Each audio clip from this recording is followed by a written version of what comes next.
just want to drop in and say hey in the chat. Let us know where you're from.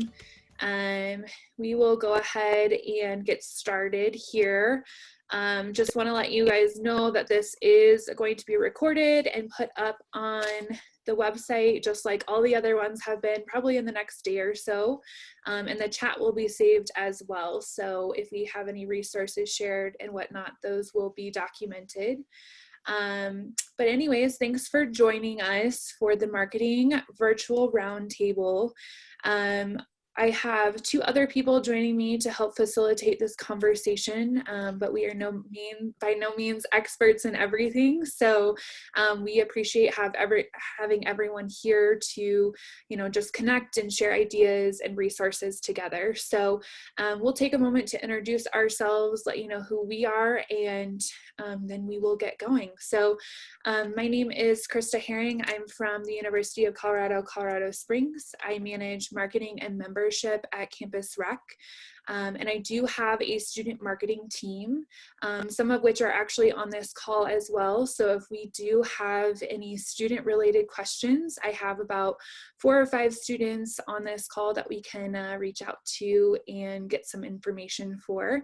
The other 2 people with me on this call actually come from UCCS as well. So James and I used to work together in our undergrad at Campus Rec, and then Kendra was one of our student employees during her undergrad, and I used to supervise her. So it's really awesome being able to share the floor with them. But I'll hand it off to James to give a quick introduction on his behalf. Hey everybody, like Krista said, my name is James Sawyer. I'm the Assistant Director of Marketing and Communications at the University of Colorado. I'm really excited to kind of spend this time chatting about strategies and how we're communicating with our audiences. Hi everyone, my name is Kendra Moretti. I'm a current grad assistant at Belmont University doing a lot of marketing and business operations. Like Krista said, I come from University of Colorado, Colorado Springs, but was also under James' leadership as well. So they definitely have a lot of marketing experience, and I've learned a lot from them. So I'm excited for our conversation today. Awesome. So yeah, we just wanted, actually, I emailed NIRSA to say, hey, is anyone going to do a marketing roundtable? Because I don't want to listen to all the other program area roundtables to know what they're doing for marketing, since we have a central marketing plan at my Campus Rec department. But I know that's not the case for everyone. So we are going to have our NIRSA master over here put up a poll, and we want to kind of see where you all come from. So we'll go ahead and get that poll going. We are asking what size of institution you come from, what your role is at Campus Recreation. So essentially we want to know, are you a programmer who does the marketing? Are you an admin who helps with marketing? Or maybe you manage the marketing for more than one area. Who manages the marketing for your department? So do you have a central marketing team? Do you utilize a central marketing team that's not in your department, but maybe at the institutional level? Or does each program area manage their own marketing? And then the last one is just, how are your social media accounts organized? So take a moment, we will get the rest of those rolling in, and then we will get the results posted.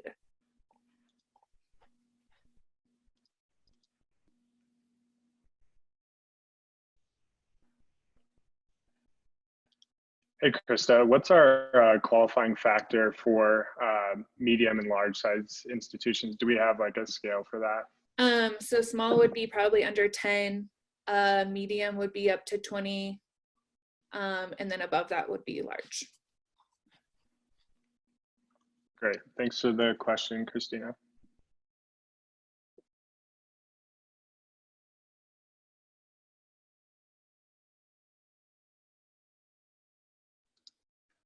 And just a quick reminder, if you do have questions, you can just put them in the chat. We'll address them and have people chime in as we go. I'll be the one watching the chat today. All right, so it looks like we have the results posted. So we have 17% of you coming from small institutions, 49% coming from medium, and 34% coming from large.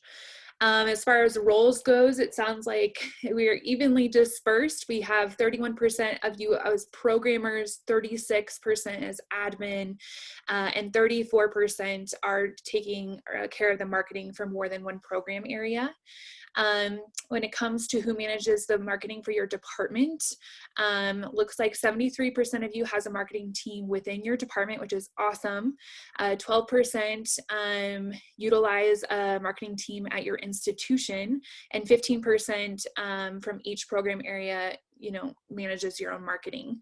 And then as far as the social media stuff goes, sounds like 73% of you have one central social media account for your entire department.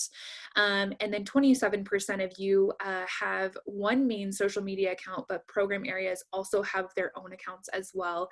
And none of you have just every program area having their own social media accounts. So awesome. We just wanted to know what kind of our audience was looking like, who we were working with. So anyways, we'll go ahead and jump into things.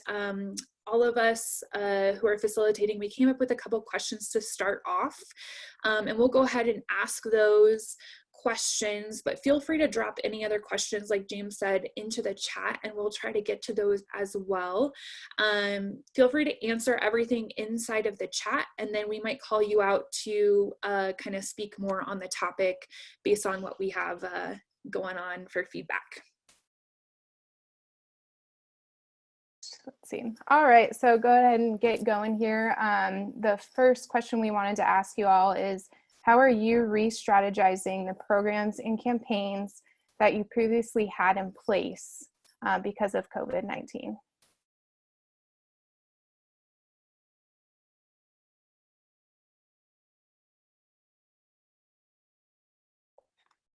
So go ahead and start putting those answers into the chat. Just from our perspective at UCCS, all of our programmers had to reprogram and find remote programming, right? So, we're trying to figure out how to drop off all of what we had planned in place and on the spot re-up what we're going to be doing. So creating new marketing strategies and doing them kind of week by week rather than doing it, a lot in advance. Like our institution, our department, we try to do everything about a semester out as much as we can. And so now we're having to do it, week by week because things change, programs change, we're trying to offer more, and it's constantly moving.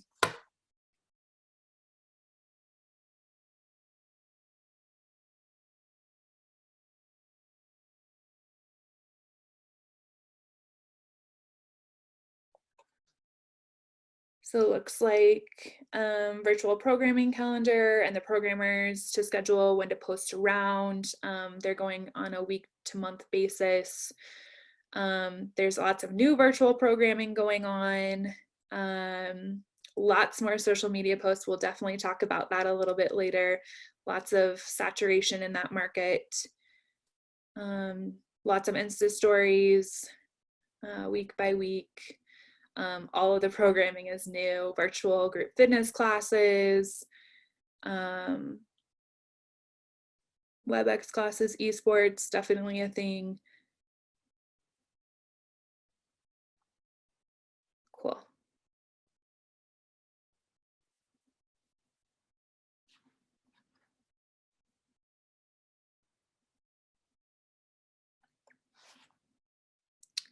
So it looks like Robin said they hit their usual website and created a new homepage, which has all of the virtual offerings.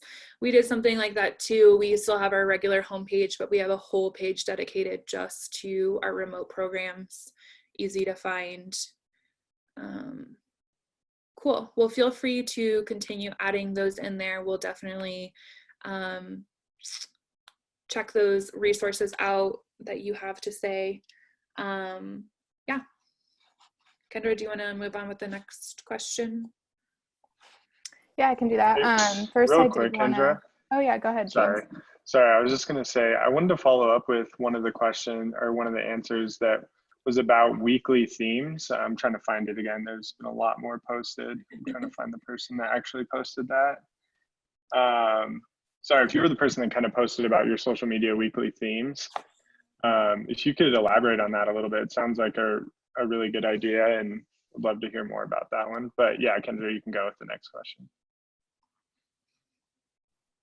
Yes, so the next question we were kind of coming up with and brainstorming was, what kind of tools is your department utilizing to engage with students digitally? I did see someone comment in here about like visual fatigue, and I definitely think that's happening. So how are we leveraging that with our virtual programming? If anyone has ideas or doing something in your department, please go ahead and unmute and share, or put it in the comments as well.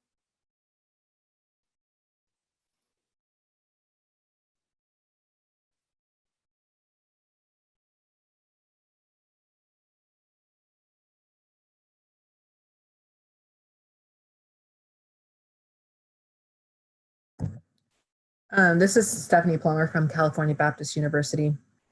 One of the things that we've noticed is that we're not getting as much, I don't know what the word is, because I can't think,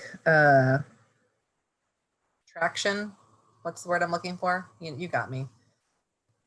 People on our stuff. And we've talked with a lot of students, and most of them right now are feeling a little overwhelmed with everything going to online.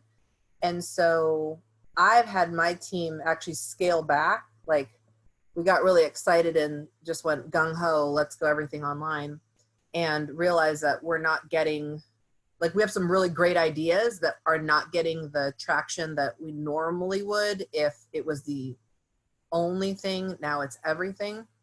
And so I've had my team actually scale back, offer some classes, do all the stuff that you're seeing in the chat, but not all at once. So mainly because not only are we, this is the only thing that we're putting out, but we have to do this for 6, 7, who knows how long.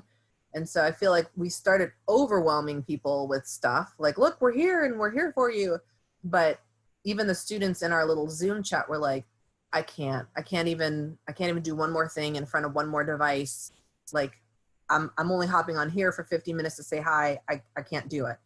So one of the things that I know we're all trying to remain relevant and still show our universities that we're working, but putting out a really good quality thing a little bit at a time, and being a little less concerned about how many people are watching it immediately has kind of been like this week's mode. Maybe next week we'll care more about it, but right now it's just more like, let's put stuff out there and give students opportunities and options and resources, but not expect 1,000 people are going to view our Instagram live workout. Like, let's just be reasonable with kind of what everyone's transitioning with.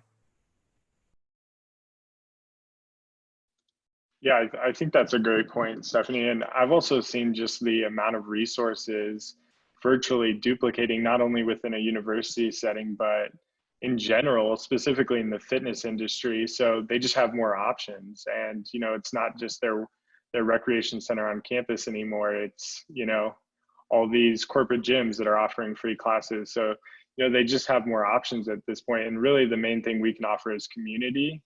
So that's kind of where our direction has been. Come to us for that community that you're not getting as much anymore. So that's kind of where our marketing's been going, but I really like all the things you said there. And I'll just also share that, go ahead. Everybody and their uncle has become a step instructor overnight. And so you go on Instagram and everyone wants to be like a personal trainer or a step instructor. And I'm like, whew, little much, but community, I'm all for that. Yeah, it's fair. I also added the second question that Kendra posed. So what kind of tools is your department utilizing to engage with students digitally? I know that we had somebody ask about the tools where people are using to deal with the higher level of demand on as far as posting goes. So we'll let people add into that. And if you want to pop in and let us know, actually with your voice, you can as well.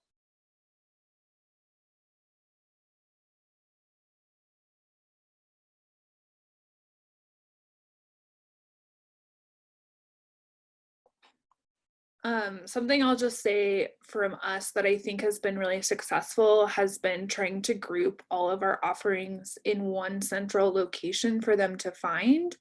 So, you know, we transitioned from having kind of a marketing, advertising for everything individually during the semester. So, you know, IM leagues, you know, an outdoor trip, they all had their own individual flyer put together, etc. And so something that has seemed to be successful for us has been putting that into one visual as to what's coming up, what do we have going on, so there's only one thing they need to look for rather than 20. So that's definitely something that's been helpful for us and our students, but we still don't have as many people engaged and participating as we would like, and we know that's probably because they're staring at a computer screen all day for their classes. Do they really want to be doing the same thing for their, you know, extracurricular type activities? So also finding ways to get people offline to do stuff and not needing to be on a screen viewing stuff to be active too. So like printouts that they could do, or something that they could just write down, or something that they could listen to but not have a visual for, so they can be running or just outside playing around, whatever it is that could be in their ears but not necessarily for the constant visual, is something we've looked at too.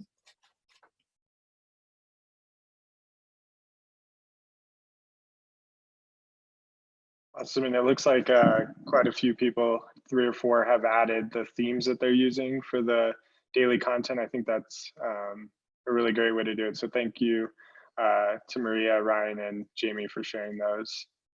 I think those are really awesome.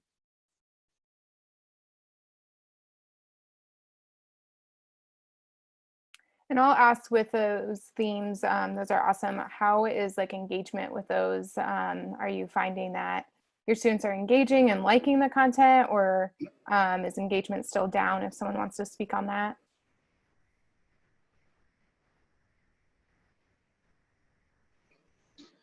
I can speak on that. Ryan Fisher from EKU. We tried to be as creative as possible from our first week. So from engagement, we've seen it steady, honestly. We try to use, obviously, the group fitness classes. We've used esports. We've tried to incorporate activities that they can do outside. So a lot of our Freedom Friday is how to stay active outside, so they don't need a computer, things like that. But we also ask them to share their stories, and obviously we're looking at analytics every week. But we've seen a good, consistent participation throughout. It's been 4 weeks now, so we're hoping to kind of keep that going through the rest of the semester, and then we'll see what summer brings.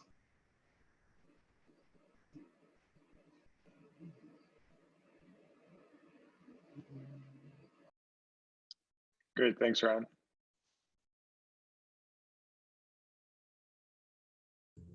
Maria Laron Ramos from Princeton University. For some reason, our engagement has actually gone up more than it has been during the school year on social media. Just because of the approaches of us, we wanted to build more student engagement rather than doing just offerings and resources like workouts. So something that we do is highlighting our students on Tuesdays. The students who are on campus, what are they doing on their dorms to keep themselves busy while also practicing physical distancing, and then those who are off campus, what are they doing? And then something specific that we wanted to do for seniors was kind of do senior Sunday spotlights on our stories, just to include a quote of what it means to work for us with their photo. So it's a series we're doing leading up to like the scheduled graduation. And we've gotten a lot of traction in terms of like the video content that's been created that the students are doing themselves, and I just edit it and put it onto our feed, and that's something that's been shared a lot. And then we also did like the cookie challenge on our Zoom meetings, and that's something that blew up on our page that kind of caught people's attention because it's something different. So we wanted to try to find things that kind of builds the community piece rather than just focusing on normal offerings that we would in person.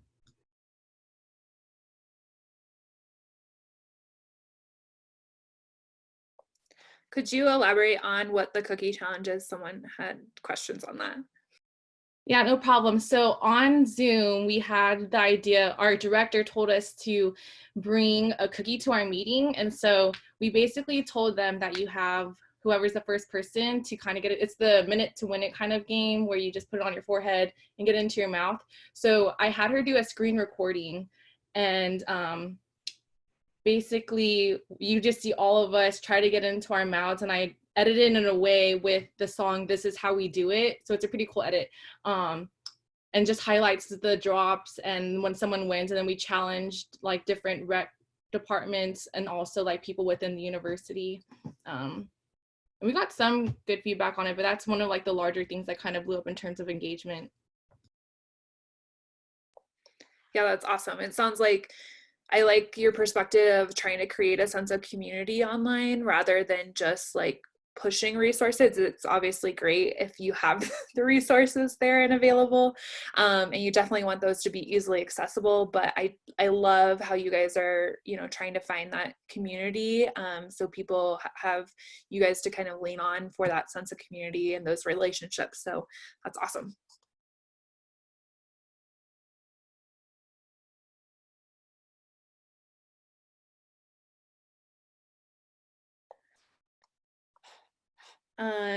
I guess we have a couple questions, like how often is everyone updating content on the weekend? Are you finding that there's more engagement on the weekend than during the week, because maybe people are doing all of their coursework during the week and not so much on the weekends? So I guess if you've noticed engagement and numbers for that, maybe just drop that in the chat, letting us know if you've seen better engagement on the weekend or during the week, and if you are doing content on the weekend, how often you're posting that. And I guess leading into that too, based on the social media conversation, I know I've experienced a high volume of requests for social media. So I need all the advice I can get from anyone of how to balance that, how you guys are balancing that to say no and also say yes, and to the right things, and also how to educate your department on why you have to say no sometimes or push things off a little bit more, because, you know, people who work with social media and in marketing, they get it, but not everyone does. So any advice anyone has on that, feel free to share.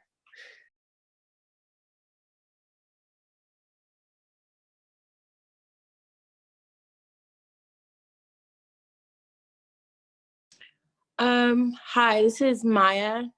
I go to Texas Southern University. One advice that I know that we've kind of changed on our end, we basically have given people deadlines on like how they can turn stuff into us. And if you don't meet the deadline, then you have to just basically wait until the next time that we go over, or the next time that we release the opportunity for people to bring in submissions. That's kind of how we've been able to kind of balance it out, because we've been having that same issue too, where now that we're online, it seems like more people are trying to get more stuff in, but we've had to cut the deadline. Yeah, I like that a lot. People, I guess, do get deadlines a little bit more than, hey, how does this work?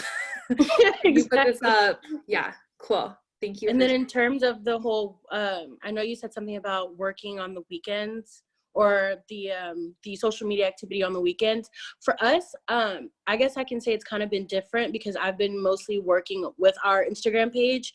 We've seen more activity, believe it or not, during the actual weekday. And I guess it's because, you know, more people are on their phones. And then I guess towards the weekend, they kind of like, someone else mentioned, they don't even want to look at a phone. So for us, we've seen some movement, but most of our progress has been during the week. Yeah.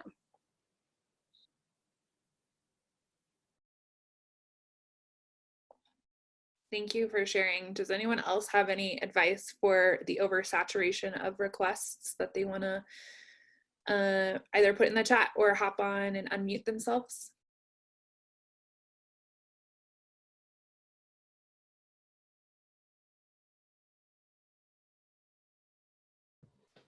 I'll just jump in here.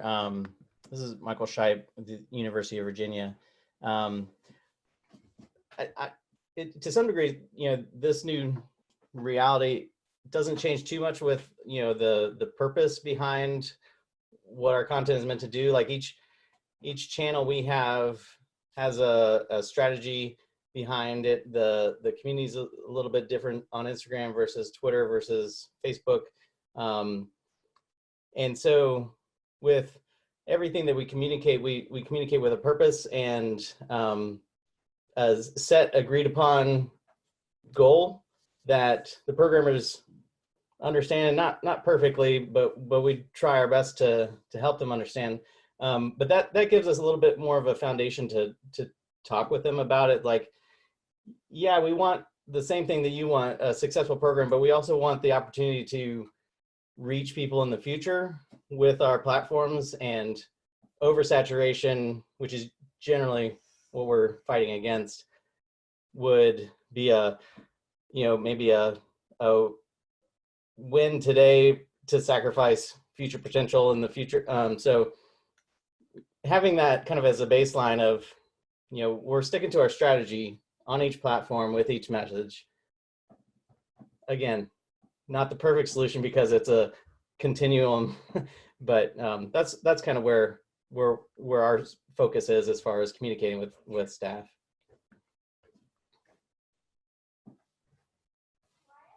Great, thanks, Michael. I noticed that we had a ton of answers to the technology question and also how people are organizing requests. It looks like quite a few people are using Trello. That's what we use here at the University of Colorado, Denver as well. I think I'll just reemphasize kind of what's being said here. I think that one of the best parts of Trello, and I'm sure there's lots of other platforms, is people can see where their project's at. So my favorite part is someone's, when we transitioned to virtual programs, it became, just a flood of new virtual programs that from their old programs. So we had to recreate everything so they could see, how far out they were from, getting the assets that they were looking for. So Trello is, it looks like, I'm looking to see if there's any other ones. A lot of social media scheduling platforms. I see Buffer later. We use Hootsuite to schedule all of our platforms. That's been a huge help during this time. To make sure with the uptick in content in general, Hootsuite for us has been a huge help to schedule all social media posts across all platforms.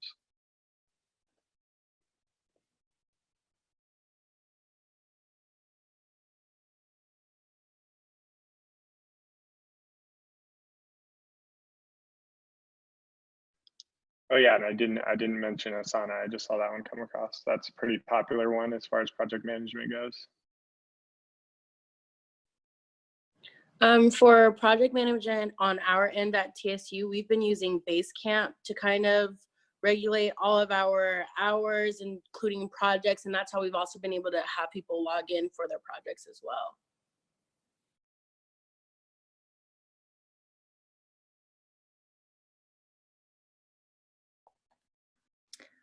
While we're still talking about social media, James, did you want to ask your question about social voice? Yeah, sure. I noticed kind of this was back when we first switched to remote programming, but I was kind of wondering how everyone's handling repositioning their social voice and in general their marketing strategy. I kind of felt that our social voice was very fun and energized, and it didn't really fit the times when this first started to continue with that voice. So we ended up kind of thinking our voice and our tone during this time, not completely going away from any marketing strategy, but rethinking how we're communicating to our students and our university community as a whole. So I was wondering if anyone else has any thoughts around kind of social voice, tone, and just in general, how you're communicating. I know that for me, I didn't have a ton of experience in crisis communication. So that was a new thing, writing crisis communication email newsletters to go out, how we're handling it. So I used a lot of the university communication professionals to kind of help me with that, but I'd love to hear how you all are handling social voice.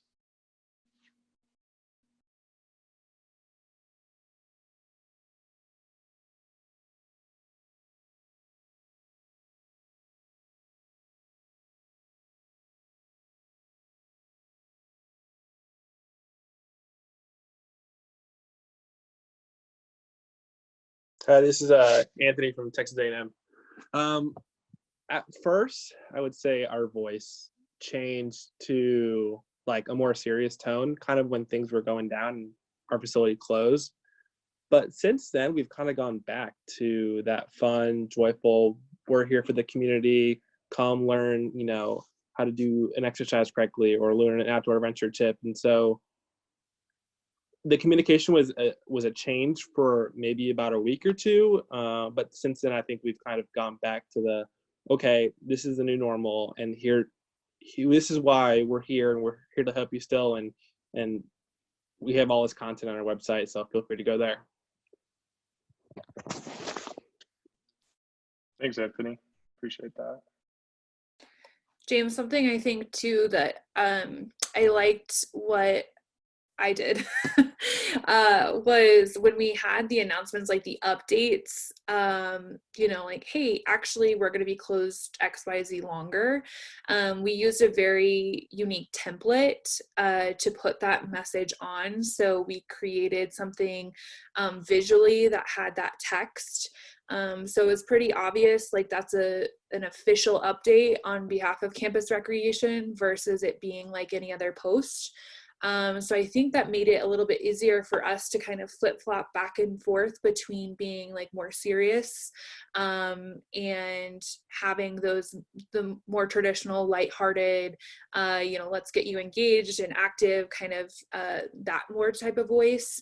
And I think that as we continue to have those more official updates, we'll continue to use that template, and our followers, our users have, they recognize that. So I don't know if anyone else has done that either, but that kind of seemed to have like a branded message from us and made it look more official.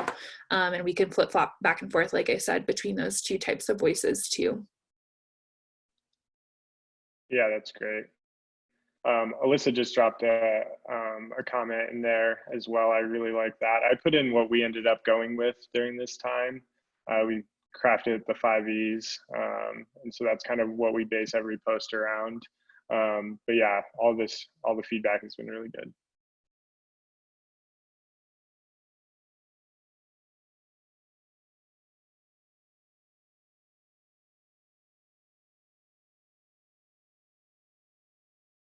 To Michael's comment about taking down any visuals that had groups of people, that's something I was actually talking to my director and assistant director about today, because as we come up with more photos to put up, I have like this apprehension to put any photos of like people in our facility, just because of the emotional set off, I guess, that could have. So we at Belmont have a really pretty campus, not to toot our own horn or anything, but we have a lot of tulips that are springing up right now. And so just being able to utilize what our campus photographer has been able to take photos of and getting that footage so people can still see what they're used to seeing on a spring day while walking on campus.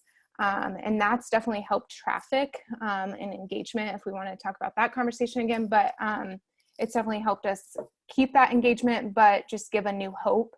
That's one thing that we've tried to do for our voice, is just stay hopeful. And so, because a lot of students are struggling, so just being able to give them that hope as they're scrolling is really important.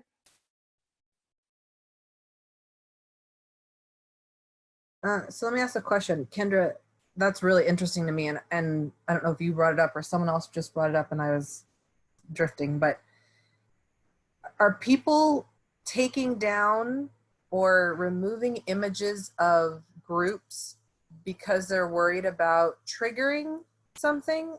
Or like, that wouldn't even have crossed my mind, but that's such an interesting point. I'm just wondering, like, if other people are changing their images because we may not go back to that, or like, that interests me. Yeah, absolutely. It's a great question. We didn't take anything necessarily down. We're just changing the photos that we're using, because we used to use a lot of, our group fitness classes and things like that. It looks like, though, Michael, not to point you out here, but if you do want to talk about how you guys change the content and have removed visuals, maybe if you want to get on and talk about that, that would be great. It's similar for us. We didn't take anything down or replace anything. It was just all new content going forward. We just kept that in mind. We didn't want to, we had a series of how to do bench press and how to do all these scheduled, and we had to cut that halfway because they can't get on the bench press yet. So yeah, nothing retroactively was done. It was all just future stuff. I work with Michael at the University of Virginia. Hi, everybody. This is Carol. And one of the things we ask our student photography team to do at every shoot is to focus on lots of different things because we use photos so differently.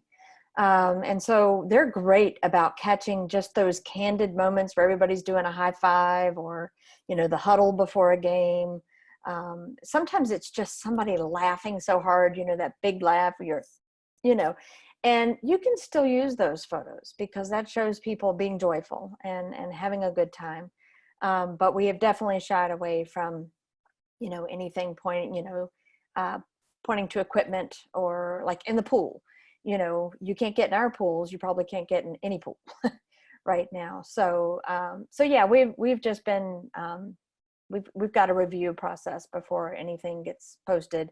And it took probably over a week for us to hit our stride with our graphic designer and a couple of other people who help us with post to know how to look at it and run those same filters.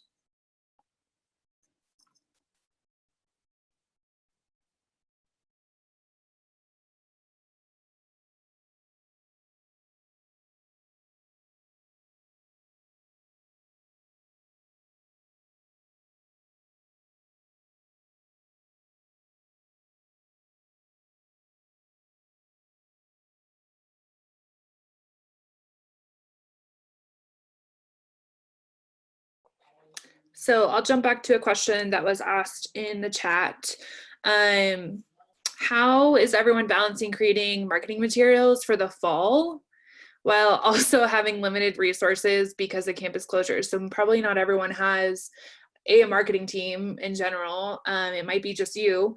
And then B, are you even able to employ students right now? Some people are, some people aren't. So does anyone have advice of how you're managing prepping for the future, not knowing what the future holds, and kind of also being able to handle what you have, you know, working with what resources you do have right now?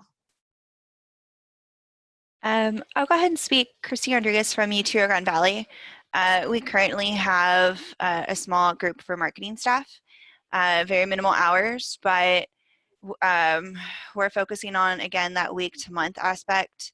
Our semester ends May 8th, if I'm not mistaken. So after that, we're just kind of like regrouping for what the summer holds. And right now, we're actually getting a lot of like content in advance or templates created. So in the off chance my team is not able to come back, that I have something to kind of work off of. And a lot of the things that we've kind of requested is templates, not just on the Adobe software, but templates found on like Word or anywhere else, so that it's easy for anyone really to go ahead and update and manage. And so there's that consistent design aesthetic.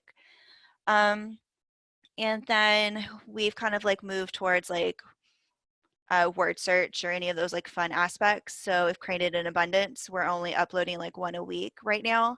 So in the off chance, again, I don't have that staff, there's already something in place. And then in the off chance I do have staff, then we have more creations that we can kind of work off of.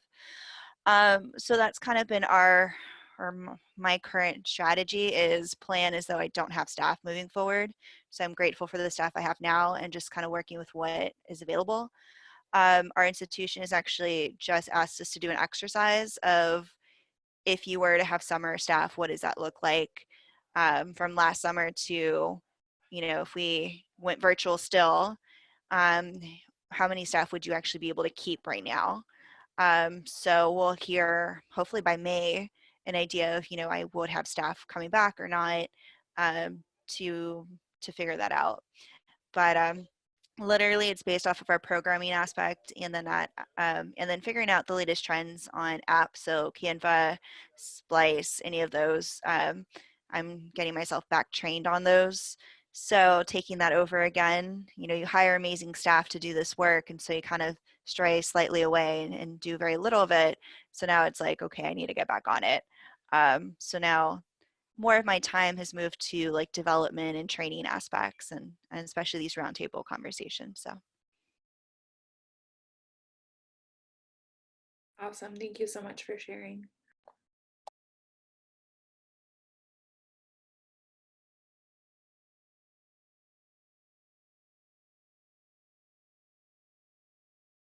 And it sounds like a lot of you all are like choosing not to do print items right now, which makes sense. I'm doing the same thing.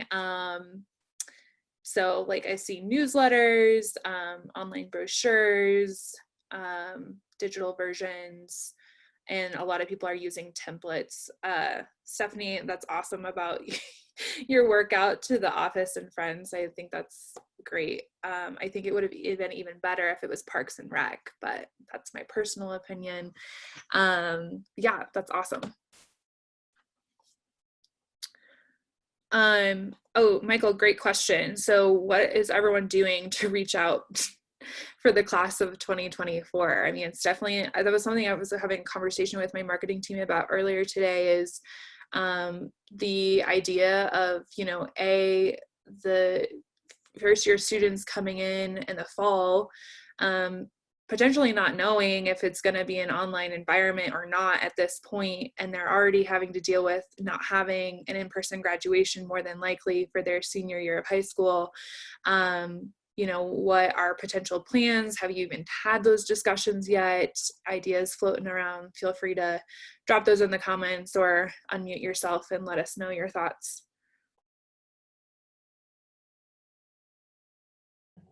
Hello, Michael Montgomery, Central Washington University. We've really been working on our virtual orientation. Year round, we use rack cards to display all our different programs. This is the first summer we're doing one specifically for orientations to be delivered via PDF. And then we also have our students, some of our GAs working on a virtual facility tour that we can then also use on Canvas. But to really reach out to them, just to know, like, not necessarily what to expect program-wise, but here's kind of what we do. Here are the different programs we have to offer. That way, when you do come onto campus, they're at least somewhat oriented. It's not just completely shell shock. Valdosta State's doing something similar. We're creating like an FAQ file to give out to students virtually, since our orientation is online. And then we're creating multiple different types of presentations to shadow all of our program areas and our facilities. But we're still kind of figuring out the details on that, since we just figured out orientation was going to be online last Thursday.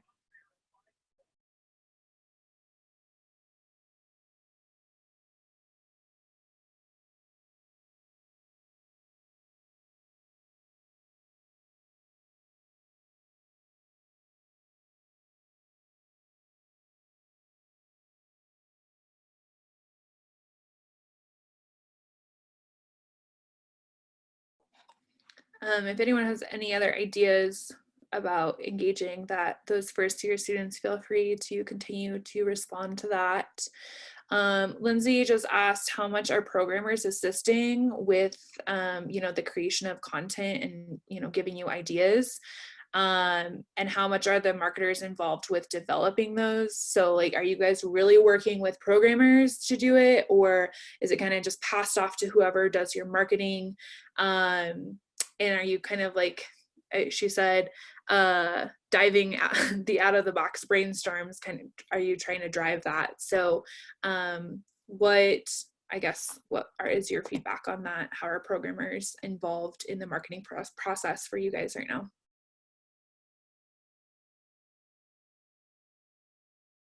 I can speak to this one really quickly before anyone else jumps in. I've seen a ton of creativity coming from our programmers, just because they have, a heartbeat on their actual industry. So specifically fitness, and we've seen it from wellness as well. they're coming up with really unique programs to engage students virtually. So, you know, I've been fortunate from a marketing standpoint where they kind of create the ideas and then I just develop them, create names for them, and then push them out. So I would say to kind of answer that question that Lindsay answered, for us, it's been a pretty good workload split because they're pretty motivated too to come up with new things and still have viability within our programs.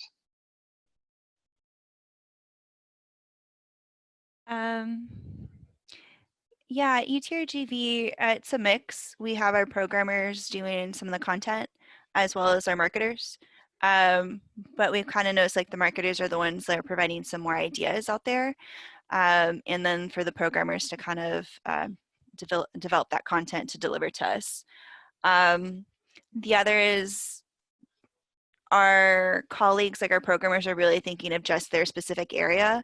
And so for us as marketers, we're very like well branched out. So we're always thinking of what's going on and how it can be implemented in multiple ways. So taking that work out, we're now doing the household equipment, but we're switching up to like outdoor gear that they can work out with, as well as sport gear. So we're trying to incorporate that bridge of programming aspects. So sometimes I'll post to our private group chat saying, hey, like this idea, you know, I think you guys can kind of do this. And they're like, oh yeah, we can roll it out really quickly. And then that's kind of like sparked more of my colleagues to join in with more ideas. So it's been a group effort, definitely.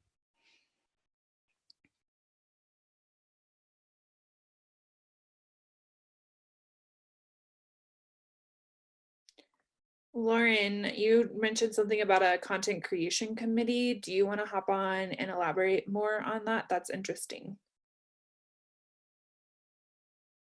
Basically, we have a student employee from our Core Outdoors program. Actually, I think we have a couple from Core Outdoors. We have a couple people from competitive sports, and pretty much every single one of our group fitness instructors, and then one person from aquatics. And they kind of help me to create the schedule and format what we're posting on our social media. For the most part, we're doing fitness right now, but we are working to get outdoor content and things like that up. Luckily, I'm also somewhat over fitness, so fitness content's a little bit easier to coordinate right now, but it's just getting ideas from multiple program areas rather than having it fall all on the marketing team. And then also lets our student employees get work while having to work from home.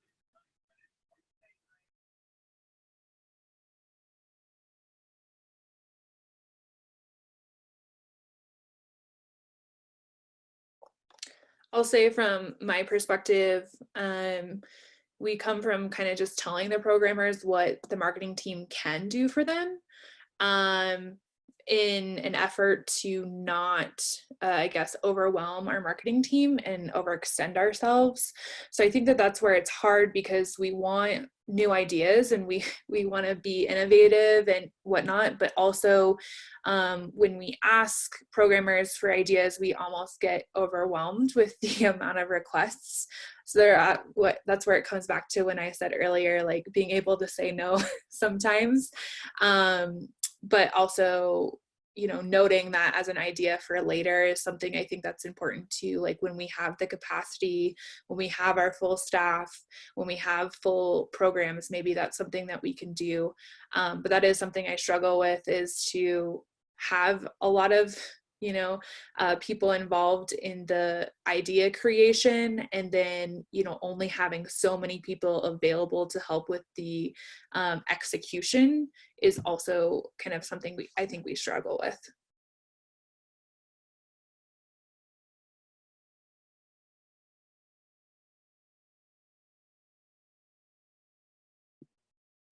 To answer the questions for the gift card, sorry to switch tracks. Basically what we do a trivia every week, and we just award our students. We just ask them to, we respond to them in our DMs. We ask them to send us their student emails. We confirm those, and then we just purchase the gift cards. Right now, we've noticed most restaurants are now offering gift cards to their websites. So we'll purchase it that way with our P card, and then gift the student that way. Another app that you can use for virtual gift cards is the app Gift. It's pretty old, it's not new. We've used it in the past, but it does work. Student gets it really quick. And one way we do that, we do use student emails. We try to not use personal emails just so that we can keep a track on who we're sending out the gift cards to and verifying it that way. And yes, we are using external vendors. So right now, it really doesn't matter on our end. I know for TSU, it doesn't matter if they're external or internal, as long as we're just tracking them and just keeping students engaged that way. We noticed that a lot of our participation comes on trivia days. And it's a quick $10, $15. The most that we'll do will be $15, but just get them a quick bite and that's it.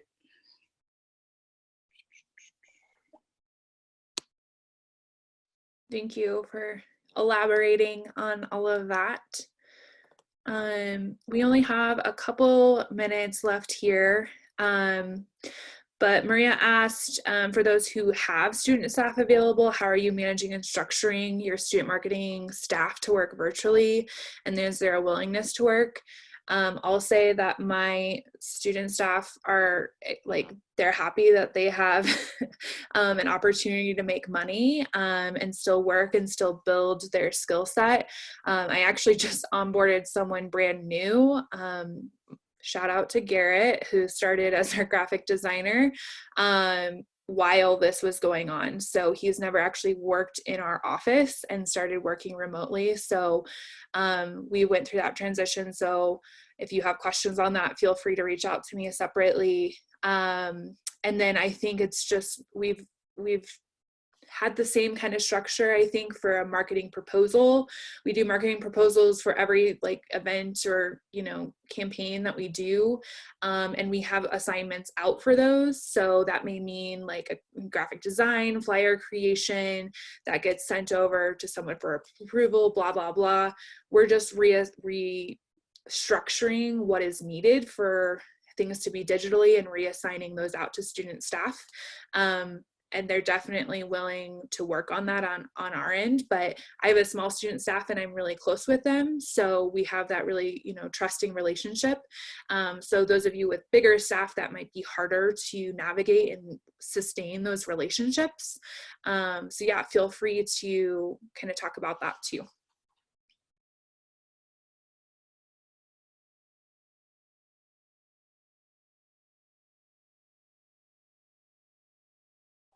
And I've definitely, I meet with my students one-on-one every week, and we have a student marketing team meeting twice a week. So I have 3 times that I get to see my students' faces every single week, and I think that's helpful.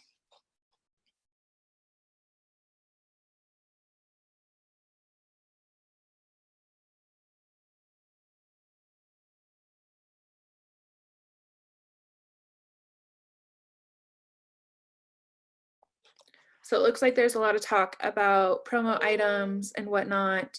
We've talked about doing some giveaways. We have a bingo going on right now. And we will either be mailing those to people, or we'll wait until they can pick them up because we can't get inside the building right now anyways, since we're not essential.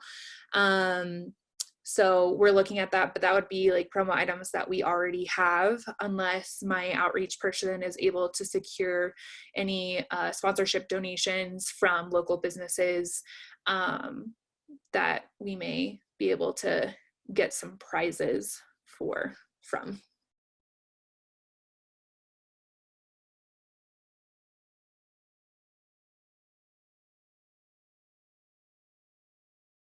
Are there any additional thoughts on doing promo items or giveaways during budget cuts and financial strains that we're going through?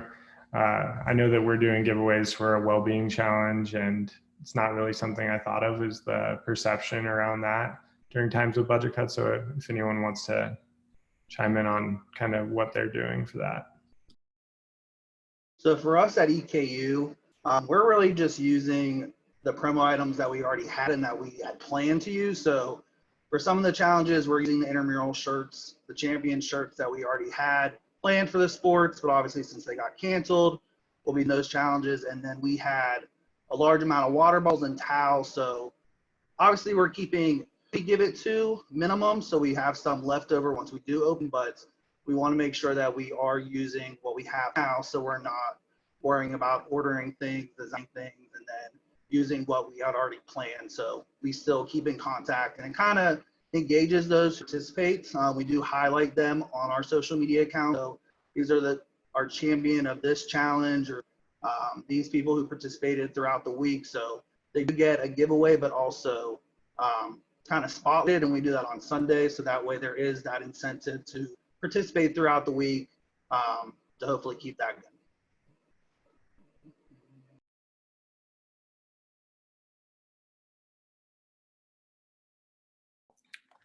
Cool. Well, we only have like 2 to 3 minutes left.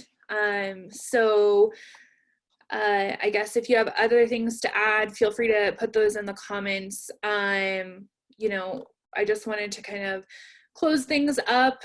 You know, I think that I'm open to hosting another, someone just asked, another marketing roundtable in the future. So just drop a comment if this has been helpful for you. Like I said, for me, it's just like, I needed a central place to talk about just marketing rather than everything else. So if it's been helpful for you, we're open to having this, doing another. So it looks like this has been helpful. So yay, that makes my heart happy. So I have a document that I'm going to share a link to. And if you guys just want to head over to that document and add any questions that you still have, I'll figure out another time to get this set up, and we'll go ahead and answer those questions. Helpful to know that your issues aren't unique to you. Definitely not, Tracy. We're all going through this. We're in it together, even if we're experiencing different things. So yes, feel free to head over that document. I'll leave my contact information. James and Kendra will also leave their contact information in the chat. So feel free to reach out to us individually. And we will get something set up for the future. So I'll leave this open for another like 2-ish minutes, right until 3, so you can grab, like if someone can't access the link, please hold, I'll get you a new link. So you can grab the link and feel free to email us separately. Let me know if that link works for you. But thank you all so much. Shout out to NIRSA for making this happen. This has been super helpful. Okay, good. The link works. So grab that link. It'll also be saved. Like I said, this is recorded and the chat will be saved as well. Yeah, so I guess that is all. So thank you so much. Thanks to James and Kendra for helping me facilitate this. Thanks to everyone for participating. You guys are awesome. And feel free to reach out at any time. We're in this together, like I said. So let's use each other for, you know, resources and whatnot. So I am definitely looking forward to connecting with you all again in the future. And we'll talk to you later. Thanks, everyone.